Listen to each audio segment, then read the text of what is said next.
E20 ethanol नीति को आत्मनिर्भर भारत का तमगा देकर बेचा गया, लेकिन ये अब आम आदमी की जेब और गाड़ी दोनों का ही सत्यानाश कर रहा है। बिना रिसर्च, बिना टेस्टिंग और बिना विकल्प के जनता पर 20% इथेनॉल वाला पेट्रोल थोप दिया गया, जिसने गाड़ियों की माइलेज को धराशायी कर दिया, इंजन को खस्ता हाल कर दिया और मेंटेनेंस का खर्चा आसमान पर पहुंचा दिया।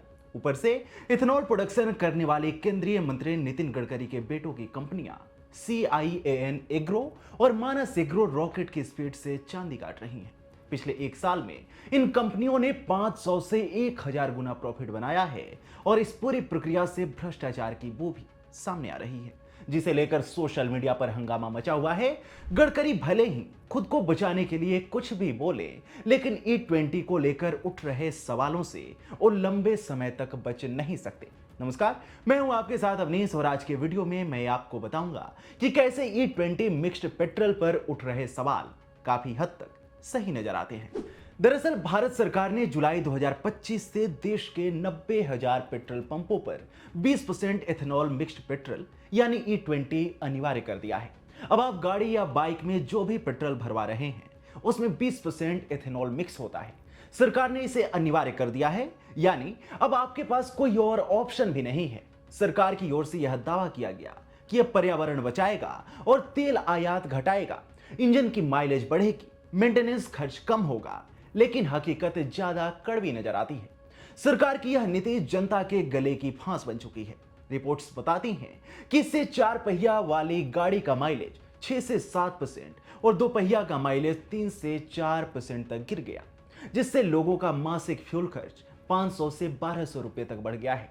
Automobile research association of India यानी AREI ने खुलासा किया है कि E20 से पुराने वाहनों के रबर सील्स, गॉस्केट्स और फ्यूल लाइंस खराब हो रहे हैं, जिसके चलते इंजन स्टार्टिंग में दिक्कत, रफ आइडलिंग और फ्यूल सिस्टम में लीकेज की शिकायतें आसमान छू रही हैं।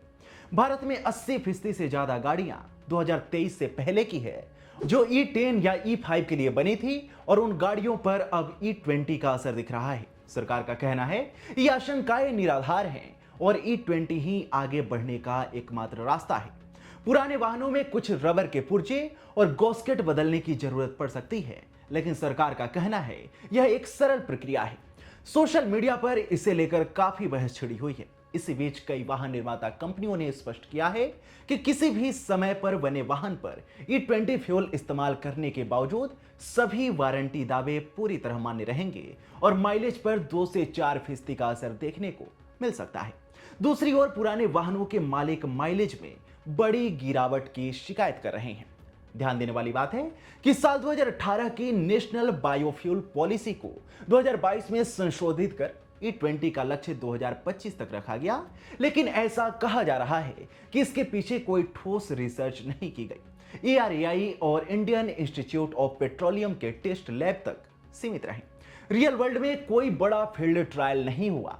Society of Indian automobile manufacturers का कहना है कि E20 पेट्रोल से माइलेज 2 से 4% गिरता है, लेकिन पेट्रोलियम मिनिस्ट्री इसे मार्जिनल ड्रॉप कहकर टाल रही है। ब्राजील जैसे देशों ने फ्लेक्स फ्यूल गाड़ियां बनाकर धीरे धीरे अपने देशों में E25 लागू किया, लेकिन भारत में बिना तैयारी के ही E20 थोप दिया गया। वहीं सुप्रीम कोर्ट ने भी 1 सितंबर 2025 को E20 के खिलाफ PIL खारिज कर दी। इसे किसानों के हित में बताया, लेकिन सवाल यह है कि 30 करोड़ वाहन मालिकों की चीखें सुनेगा कौन? पेट्रोलियम मिनिस्टर हरदीप सिंह पुरी और केंद्रीय मंत्री नितिन गडकरी ने इन शिकायतों को पेट्रोल लॉबी का प्रोपेगेंडा करार दिया, लेकिन एक्स पर #E20 स्कैम ट्रेंड्स और हजारों पोस्ट बता रहे हैं कि जनता का गुस्सा फूट रहा है। लोग कह रहे हैं कि पेट्रोल के दाम 2014 में 71 रुपए से बढ़कर 2025 में 95 रुपए हो गए और एथेनॉल की कीमत रिफाइंड पेट्रोल से ज्यादा हो गई। फिर पेट्रोल में E20 मिक्स करने का मतलब क्या रह गया? वहीं एथेनॉल को जमकर प्रमोट करने वालों में सबसे आगे केंद्रीय मंत्री नितिन गडकरी रहे। ऐसा कहा जा रहा है जब सोशल मीडिया पर #E20 स्कैम ट्रेंड करने लगा और नितिन गडकरी के बेटों के नाम उछलने लगे, तब से ही संबंधित मंत्रालय की ओर से सोशल मीडिया इन्फ्लुएंसर से E20 पेट्रोल के समर्थन में पेड कैंपेनिंग करवाई गई। हाल के दिनों में आपने तमाम इन्फ्लुएंसर्स के वीडियो देखे होंगे जो E20 पेट्रोल को प्रमोट कर रहे हैं। नितिन गडकरी, जो कभी साफ सुथरी छवि वाले नेता कहे जाते थे, अब हैशटैग इथेनॉल स्कैम के केंद्र में हैं। उनके बेटों की कंपनियां निखिल गडकरी की CIAN एग्रो इंडस्ट्रीज और सारंग गडकरी की मानस एग्रो इथेनॉल बिजनेस में रॉकेट की स्पीड से उड़ रही हैं। ये दोनों कंपनियां पूर्ति ग्रुप से जुड़ी हुई हैं, जिसकी स्थापना गडकरी ने 1995 में की थी। निखिल गडकरी की company CIAN agro industries ethanol उत्पादन करती है और उनके दूसरे बेटे सारंग गडकरी की कंपनी मानस एग्रो एथेनॉल समेत कृषि उद्योग से संबंधित काम करती है। कांग्रेस का आरोप है कि सरकार में बैठकर गडकरी ने पॉलिसी बनाया और उनके बेटे पैसा बना रहे हैं। निखिल गडकरी की कंपनी CIAN एग्रो का जून 2024 में रेवेन्यू 18 करोड़ था, जो कि जून 2025 यानी एक साल में यह बढ़कर 523 करोड़ हो गया। इस कंपनी के शेयर की कीमत जनवरी 2025 में 37 रुपए थी, जो कि अब बढ़कर 638 रुपए हो गई है। यानी इन कीमतों में 2184% की बढ़ोतरी हुई है। कांग्रेस नेता पवन खेड़ा ने कहा कि साल 2018 में नितिन गडकरी ने वादा किया था कि 5 एथेनॉल उत्पादक सेंटर तैयार किए जाएंगे, लेकिन ये सेंटर तैयार नहीं हो पाए। जो एथेनॉल बना भी रहे हैं वो गन्ने और अनाज से बनाया जा रहा है। इससे गाड़ियां डैमेज हो रही हैं और एथेनॉल मिलाने के बाद भी पेट्रोल सस्ता नहीं हुआ है।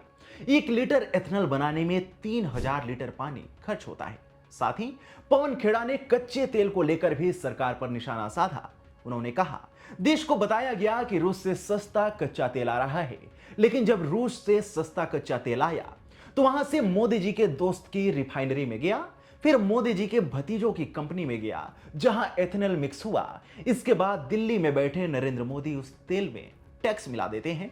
देश से कहा गया कि एथेनॉल से माइलेज अच्छा होगा, इंजन के रखरखाव की चिंता खत्म होगी, लेकिन नीति आयोग ने कहा कि माइलेज में 6% की गिरावट हुई है। 2023 से पहले जितने भी इंजन बने हैं वो एथेनॉल के साथ मेल नहीं खाते। इससे इंजन डैमेज हो रहे हैं, लोगों की कमाई बर्बाद हो रही है। पवन खेड़ा के ये बयान भी सोशल मीडिया पर वायरल हो रहे हैं।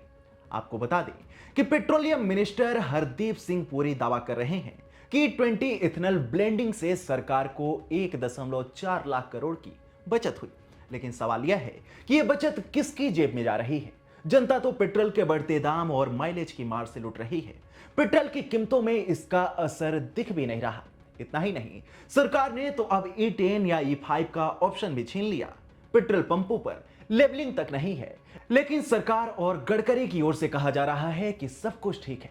नितिन गडकरी कह रहे हैं कि सोशल मीडिया पर E20 पेट्रोल को लेकर एक कैंपेन चलाया गया था, जो कि कुछ लोगों द्वारा उन्हें राजनीतिक रूप से बदनाम करने की साजिश थी।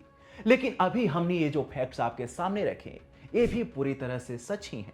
ऐसे में अब सरकार को चाहिए कि E10 का ऑप्शन बहाल करे, पेट्रोल पंप पर लेबलिंग अनिवार्य करे, टैक्स कट करे और गडकरी परिवार के बिजनेस लिंक की स्वतंत्र जांच करवाए, वरना आत्मनिर्भर भारत का झंडा उठाकर लागू की गई ये नीति स्कैम ही कहलाएगी। इसे लेकर आप क्या सोचते हैं, हमें कमेंट सेक्शन में जरूर बताएं। साथ ही वीडियो को लाइक करें और चैनल को सब्सक्राइब करें।